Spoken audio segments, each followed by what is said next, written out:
नमस्कार दोस्तों, the great things में आपका स्वागत है। मैं हूं आपका दोस्त दत्ता घाड़गे। मध्य पूर्व में एक संघर्ष जो दशकों से जारी है।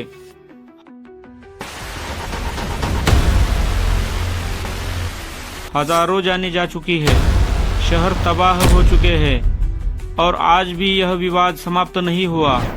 क्या है इजराइल और गाजा के बीच की लड़ाई का कारण? कितने युद्ध लड़े गए और इसका हल क्या हो सकता है, जानिए इस वीडियो में। यह विवाद सिर्फ इजराइल और फिलिस्तीन तक सीमित नहीं है, इसकी जड़ें इतिहास में बहुत गहरी है। 1917 बाल्फोर घोषणा। ब्रिटेन ने यहूदियों के लिए फिलिस्तीन में एक यहूदी राष्ट्र की स्थापना का समर्थन किया। इस फैसले से वहां रहने वाले अरब लोग नाखुश हो गए। 1948 इजराइल का गठन और अरब इजराइल युद्ध। द्वितीय विश्व युद्ध के बाद यहूदियों को एक अलग राष्ट्र की आवश्यकता महसूस हुई।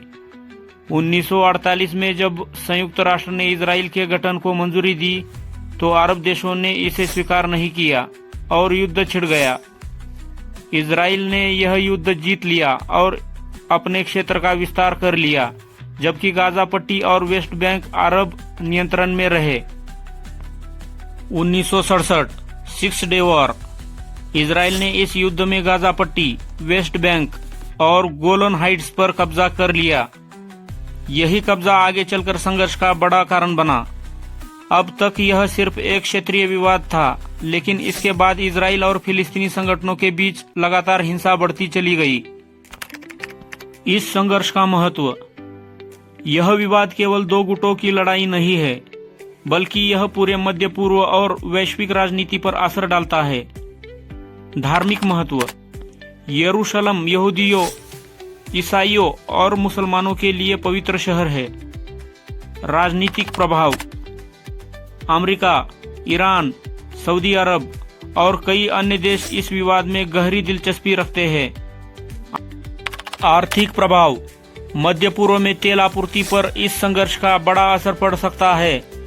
इजराइल और फिलिस्तीन के संघर्ष का असर सिर्फ इन दोनों देशों तक सीमित नहीं है, बल्कि यह पूरी दुनिया को प्रभावित करता है।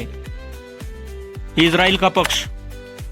इजराइल खुद को यहूदी राष्ट्र मानता है और इसे अपनी सुरक्षा की चिंता है। वह हमास को आतंकवादी संगठन मानता है जो रॉकेट हमले करता है।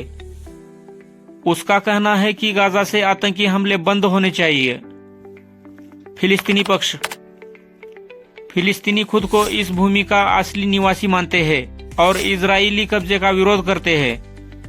हमास खुद को स्वतंत्रता सेनानी कहता है और इजराइल के खिलाफ युद्ध जारी रखता है। गाजा पर इजराइल की नाकेबंदी के कारण वहां की स्थिति बहुत खराब हो गई है। दोनों पक्षों के अपने अपने दावे हैं, लेकिन इसकी वजह से लाखों निर्दोष लोग मारे जा चुके हैं। इजराइल और हमास की सेनाओं की तुलना।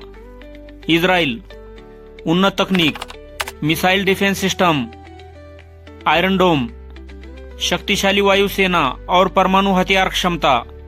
अमेरिका और पश्चिमी देशों का समर्थन। गाजा हजारों रॉकेट और गुरिल्ला युद्ध रणनीति, सुरंगों के जरिए इजराइल में घुसपैठ। ईरान और अन्य अरब देशों से मदद। इजराइल की सेना बेहद आधुनिक और तकनीकी रूप से उन्नत है, जबकि हमास असममित युद्ध गुरिल्ला रणनीति का सहारा लेता है। संक्षेप में युद्धों का वर्णन। 1948 पहला अरब इजराइल युद्ध। इजराइल का निर्माण और अरब देशों से लड़ाई। 1956 स्वेज संकट। मिस्र बनाम इजराइल, ब्रिटेन और फ्रांस। 1967 6 दिन का युद्ध। इजराइल ने बड़े क्षेत्र पर कब्जा किया। 1973 योम किप्योर युद्ध। अरब देशों ने इजराइल पर हमला किया। शांति और समाधान। क्या इजराइल और फिलिस्तीन कभी शांति से रह सकते हैं? इसके लिए कुछ संभावनाएं हैं। दो राष्ट्र समाधान। एक इजराइल और एक फिलिस्तीन, लेकिन इसे अमल में लाना मुश्किल है। एक राष्ट्र समाधान। दोनों एक देश में रहे, लेकिन यहूदी और अरब समुदायों के बीच तनाव बहुत अधिक है। अंतर्राष्ट्रीय हस्तक्षेप। संयुक्त राष्ट्र और बड़ी शक्तियां समाधान निकाल सकती है, लेकिन राजनीतिक इच्छा शक्ति की कमी है। आखिरकार शांति दोनों पक्षों की मर्जी पर निर्भर करती है। क्या यह कभी संभव होगा? यह तो भविष्य ही बताएगा। इजराइल गाजा संघर्ष सिर्फ क्षेत्रीय लड़ाई नहीं है, बल्कि यह पूरी दुनिया को प्रभावित करता है। यह इतिहास, राजनीति और धर्म से जुड़ा हुआ है। आप इस बारे में क्या सोचते हैं?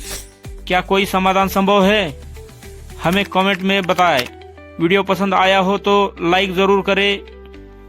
चैनल पर नए हैं तो चैनल को सब्सक्राइब जरूर करें। धन्यवाद।